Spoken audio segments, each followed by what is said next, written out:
विभिन्न मुद्दों को लेकर इस समय हम चर्चा करेंगे कांग्रेस प्रवर्तक तंजीद अहमद से। आइए जानते हैं कि प्रदेश सरकार जिस तरीका भंग हुई है उसको लेकर क्या कहेंगे।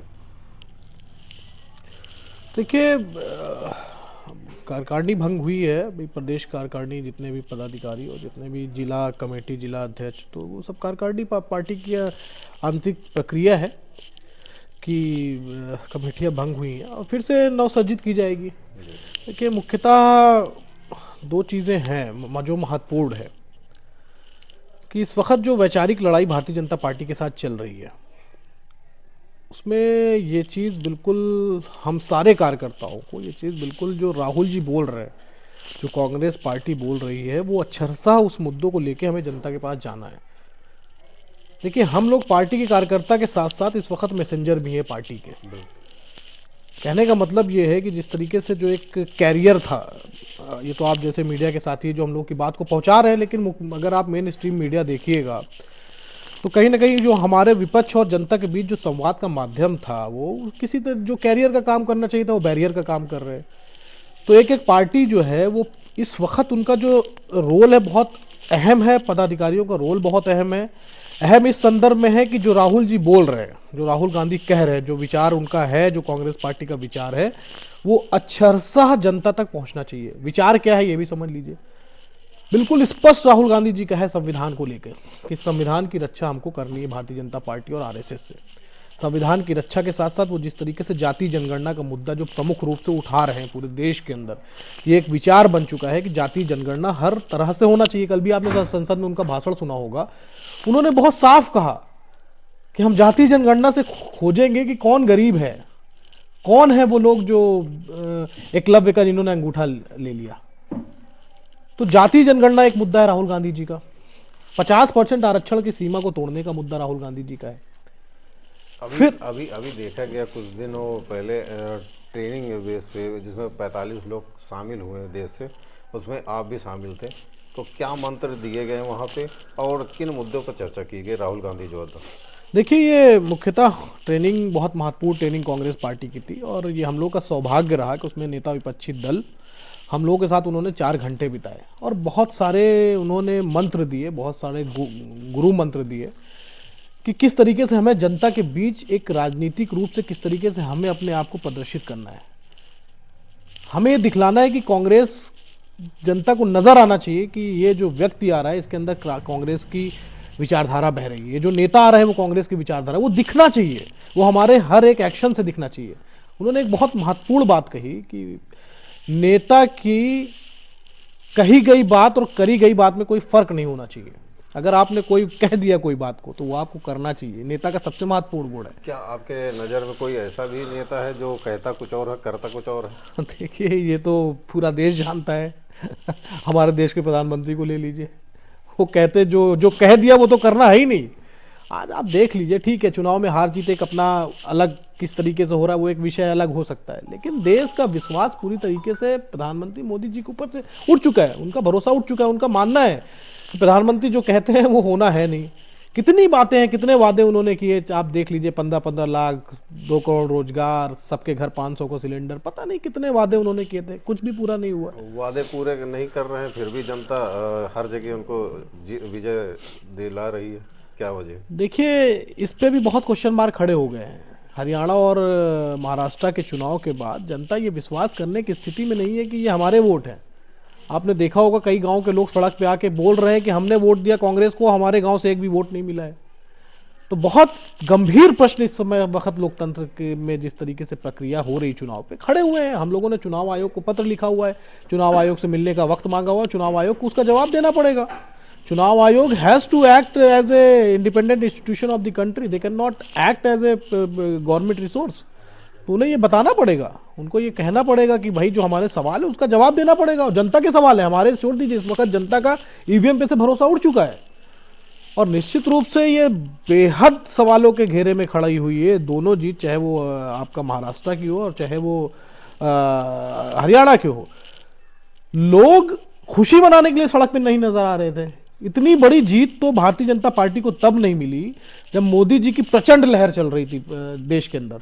उस वक्त महाराष्ट्र का चुनाव हुआ था 2015 के आसपास, तब इतनी बड़ी जीत नहीं मिली थी।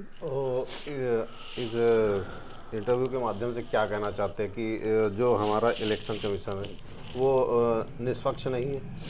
नहीं, निष्पक्ष आप बताइए कैसे निष्पक्ष है? हम लोग सवाल उठाते हैं, कोई उसका जवाब नहीं दिया जाता। हम लोग मिलने का समय मांगते हैं, बहुत मुश्किल से हम लोगों को समय मिलता है। भारतीय जनता पार्टी के नेताओं के खिलाफ हम लोग शिकायत दर्ज कराते हैं, कभी कोई कार्रवाई नहीं होती है। चुनाव के दरमियान हम अधिकारियों के खिलाफ लिखते हैं कि अधिकारी भारतीय जनता पार्टी के एजेंट के रूप में काम कर रहे हैं, कभी कोई कार्रवाई नहीं होती। जैसे कि देखा गया लोकसभा के चुनाव में जयराम रमेश के एक ट्वीट ने प्रेस कॉन्फ्रेंस करने पर मजबूर कर दिया, तो कैसे लेते हैं उसको? देखिए, ये जनता का दबाव है। एक बात समझिए, जनता के दबाव के आगे सबको झुकना पड़ता है। वो चुनाव आयोग को, ठीक है, भारतीय जनता पार्टी ने, उनकी सरकार ने जिस तरीके से चुनाव आयोग को अपने शिकंजे में कसा है कि पहले चुनाव आयुक्त की, जो मुख्य चुनाव आयोग की जो चयन की प्रक्रिया होती थी, उसमें नेता विपक्षी दल होता था, प्रधानमंत्री होते थे और चीफ जस्टिस ऑफ इंडिया होता था। आपको पता होगा पिछले साल इन्होंने एक बिल लाया, जब मुख्य चुनाव आयुक्त का चयन है वो प्रधानमंत्री करते हैं, कैबिनेट के एक मंत्री करेंगे और नेता विपक्षी दल करेगा। तो दो तो सरकार के आदमी हो गए, तो आप कैसे उम्मीद कर सकते हैं कि आपको इंडिपेंडेंट, आपको मुख्य चुनाव आयुक्त मिल जाएगा? लेकिन फिर भी मैं कहूंगा, जनता के दबाव के आगे सबको झुकना पड़ेगा। हमने एक भारत जोड़ो यात्रा की, पूरे देश की तकदीर और तस्वीर बदल दी राजनीतिक रूप से। आपने देखा होगा, जो संविधान की हत्या की ये बात कर रहे थे, जिस संविधान को खत्म करने की भारतीय जनता बात कर रही थी, उस संविधान के आगे मत्था टेकना पड़ गया प्रधानमंत्री मोदी जी को। तो जनता के दबाव के आगे तो सबको झुकना पड़ेगा। हम मान रहे हैं कि हमें बहुत चुनौतियों का सामना करना पड़ रहा है। हमारे पास कोई इंस्टीट्यूशन नहीं है, हमारे पास मीडिया नहीं है, हमारा कोई सपोर्ट साथ देने वाला नहीं है। जो काम मीडिया को करना चाहिए था, मुख्य मेन स्ट्रीम की मीडिया को, काम हमको करना पड़ रहा है। जो काम इलेक्शन कमीशन को खुद से स्वतः संज्ञान लेके करना पड़ रहा था, उसके लिए हमें शिकायत और बार बार उनके दरवाजे को खटखटाना पड़ रहा है। जिस तरीके से जज अभी इलाहाबाद के जज ने स्टेटमेंट दिया, जिस तरीके से सांप्रदायिकरण के लिए हर चुनौतियां हम लोग के सामने आके खड़ी है, ठीक है, लेकिन अंतोगत्वा जीत सच की होगी, जीत हमारे विचार की होगी। नफरत के बाजार में मोहब्बत की दुकान खुल के रहेगी। तो कैसे माना जाए, क्योंकि अभी देखा गया लोकसभा चुनाव हो, चाहे महाराष्ट्र का चुनाव हो, और भी कई चुनाव हुए, उसमें जीत कहीं मिलती दिखाई नहीं दे रही।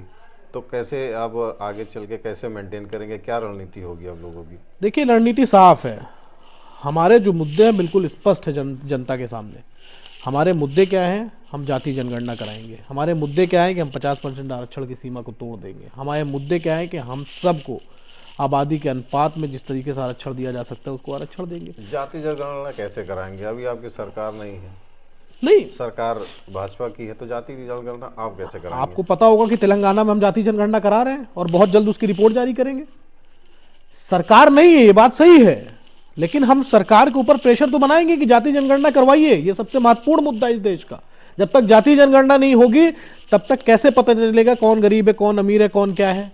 और दूसरा, जिस तरीके से बंदर बाट हो रही है, आप देख लीजिए देश के सारे मुख्य संस्थानों पे, प्राइम मिनिस्टर ऑफिस में चले जाइए, देश के जो सबसे बड़े आईएएस जो देश को चला रहे 90 आईएएस, उसमें से आपको 5 लोग SC ST OBC की, जिनकी जनसंख्या इस देश के अंदर 80% है, उसमें से 5 IAS अधिकारी मिलेंगे। आप 5% रिप्रेजेंटेशन देंगे उनको और आप उम्मीद करेंगे कि वो आपके साथ खड़े रहेंगे? आप देखते जाइए जो हाल लोकसभा चुनाव में हुआ है, धीरे धीरे जनता जागरूक होती जा रही है, हमारे मुद्दों के साथ खड़ी होती जा रही है। अब इनके पास सिर्फ एक ही विकल्प बचा है कि किसी भी तरीके से चुनाव को मैनिपुलेट करें, किसी भी तरीके से बेईमानी करें, किसी भी तरीके से चुनाव को जीतें। लेकिन कितने दिन तक जनता खड़ी होगी, जनता हमारे विचार के साथ खड़ी होगी और अंतोगत्वा जीत सच की होगी और हार भारतीय जनता पार्टी की होगी। एक अहम मुद्दा संभल का मुद्दा, जिसे हम ये बात चर्चा करेंगे कि संभल जैसे मुद्दे पे राजनीति होनी चाहिए। नहीं, राजनीति का क्या, राजनीति से क्या मतलब है? आप एक बात बताइए। पहली बात तो एक कोर्ट ने एक आदेश दिया, दूसरे पक्ष को सुना नहीं और आदेश जारी कर दिया। चलिए ठीक है, वो भी मान लिया गया। सर्वे करने के लिए टीम गई, तब तक तो कोई राजनीति नहीं हो रही थी, सर्वे किया और चले गए। दूसरे दिन फिर सर्वे करने आई वहां पे टीम। आपने देखा होगा, आप वीडियो आपके माध्यम से हम लोगों ने देखा कि किस तरीके से एक दंगाइयों की भीड़ नारेबाजी करते हुए सर्वे की टीम के साथ चल रही है, पुलिस उनको सुरक्षा दे रही है। तब तक तो कोई राजनीति नहीं हो रही थी, सर्वे किया और चले गए। दूसरे दिन फिर सर्वे करने आई वहां पे टीम। आपने देखा होगा, आप वीडियो आपके माध्यम से हम लोगों ने देखा कि किस तरीके से एक दंगाइयों की भीड़ नारेबाजी करते हुए सर्वे की टीम के साथ चल रही है, पुलिस उनको सुरक्षा दे रही है। और उसके बाद जनता और वहाँ पे जिस तरीके से लोगों के बीच में आप कह लीजिए कि दंगा की स्थिति बनी, वो भी पूरी तरीके से पुलिस और प्रशासन उसमें फेल हुआ, उसको संभालने में फेल हुआ। 5-5 लोगों की हत्याएं हो गई। तो फेल तो सरकार हुई ना। और जब हम सवाल पूछते हैं तो कहते हैं कि भाई राजनीति कर रहे हैं। राजनीति क्यों नहीं होगी भाई? राजनीति किस लिए बनी हुई है? 5-5 लोगों की हत्या हो गई, हम सवाल भी ना पूछे, और सवाल पूछते हैं तो कहते हैं राजनीति हो रही है। राजनीति फिर हम किस चीज पे करें? इससे बड़ा मुद्दा क्या हो सकता है? और फिर अगर आपने देखा होगा कि इतने बड़े दंगे के बाद किसी भी एक पुलिस प्रशासन के किसी एक सिपाही तक को सस्पेंड नहीं किया गया। सरकार ने क्या संदेश दिया है कि क्या अधिकारी अब दंगे कराएंगे तो ही अब जिले में रह पाएंगे, या उनको एक तरह से ये प्रोत्साहित कर रही है सरकार कि अगर आप इस तरह के दंगों में आप अगर मदद करेंगे तो हम आपको रखेंगे। तो हालात बड़े विपरीत है।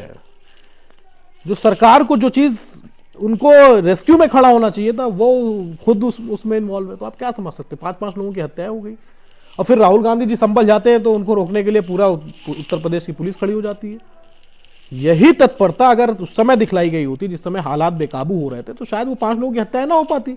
राहुल गांधी को रोकने के लिए तो पूरे उत्तर प्रदेश की पुलिस खड़ी हो जाती है, लेकिन जब हालात बेकाबू हो रहे थे उस समय वो पुलिस नहीं नजर आ रही थी। 5-5 लोगों की हत्याएं हो गई। तो राजनीति किस चीज पे होनी चाहिए भाई? ये बहुत आसान है सवाल करना कि आप लोग राजनीति कर रहे हैं, आप लोग राजनीति कर रहे हैं। राजनीति होगी किस पे फिर? मजलूमों के लिए राजनीति नहीं होगी, गरीबों के लिए नहीं होगी, दलितों के लिए नहीं होगी, अल्पसंख्यकों के लिए नहीं होगी, ओबीसी के लिए नहीं होगी। जहां अन्याय है वहां पे बोलना ही तो हमारा काम है, और राजनीति का क्या मतलब है? अन्याय के खिलाफ खड़ा होना ही राजनीति है, और हम खड़े होते रहेंगे। राहुल गांधी खड़े होते रहेंगे, पूरी कांग्रेस पार्टी खड़ी होती रहेगी, प्रियंका गांधी खड़ी होती रहेंगी, मल्लिकार्जुन खड़गे खड़ी होते रहेंगे। यही कांग्रेस पार्टी का विचार है, जहां पे अन्याय हो वहां पे आप खड़े हो जाओ। तो अगर इसको राजनीति करना कहते हैं तो हम लोग राजनीति करते रहेंगे, ये ऐसी राजनीति हम लोग अन्याय के खिलाफ करते रहेंगे। तो ये थे हमारे साथ कांग्रेस प्रवक्ता तबजील अहमद जी, तबजील अहमद साथ मोहम्मद आबिद।